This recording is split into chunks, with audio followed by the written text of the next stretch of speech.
You know, uncontrolled anger can cause some serious harm to our lives. Many of our tragedies we witness in our private lives and in the public, which surprise and shock us, come from anger.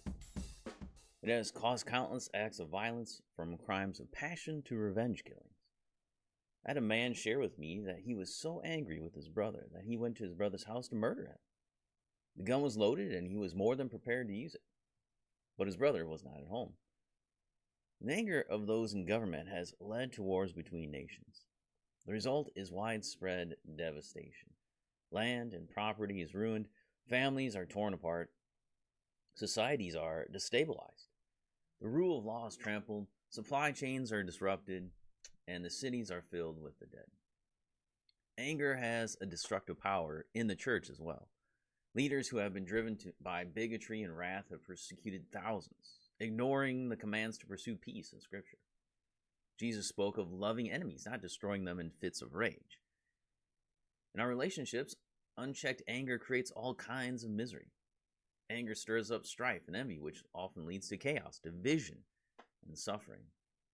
It is a source of bitterness and sorrow in many families. Thankfully, God has given us instructions on anger in His Word. We find it many places, and we would be right in expecting to find it here in the book that is most practical, the book of Proverbs. Anger is a reaction to being wronged, often accompanied by a desire for revenge.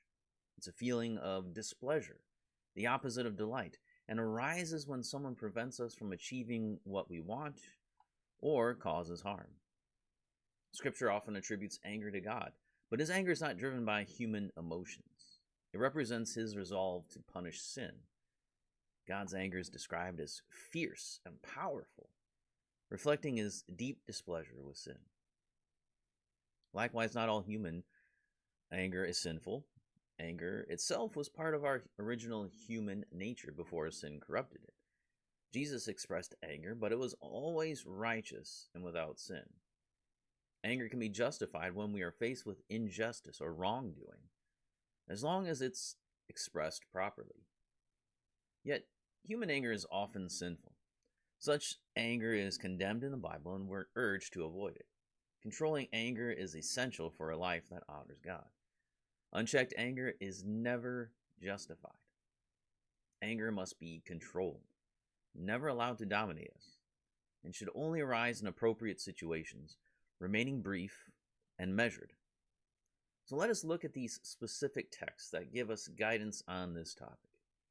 First, we will look at the angry fool, followed by the meek wise person. And then finally, we'll look at specific proverbs that deal with the topic in contrast. Here's the angry person. Here's the meek person, the wise. And so we're going to look at that contrast between uncontrolled anger and those who wisely control themselves and control their anger. So that's the plan for this week. Come back next time and we'll begin with the angry